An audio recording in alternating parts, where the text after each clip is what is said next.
আল্লাহ নবী সাল্লাল্লাহু আলাইহি ওয়াসাল্লাম হাদিসে ইরশাদ করে বলেন, আল মারআতু ইযা সাল্লাত খুমসাহা ওয়া সামাত শাহওয়াহা ওয়া আহসানাত ফারজাহা ওয়া আতাআত বালাহা ফালতাদখুল মিন আইয়ি আবওয়াবিল জান্নাতি শাআত।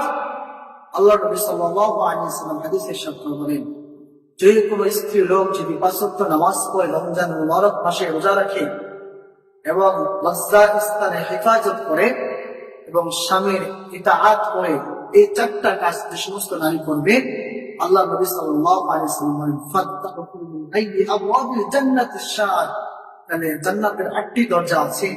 আল্লাহ নবী বলেন, তাহলে ওই স্ত্রী নারী এই 8টি দরজা দিয়ে, যে কোনো দরজা দিয়ে বিনা দ্বিধায় সে জান্নাতে প্রবেশ করবে। সুবহানাল্লাহ।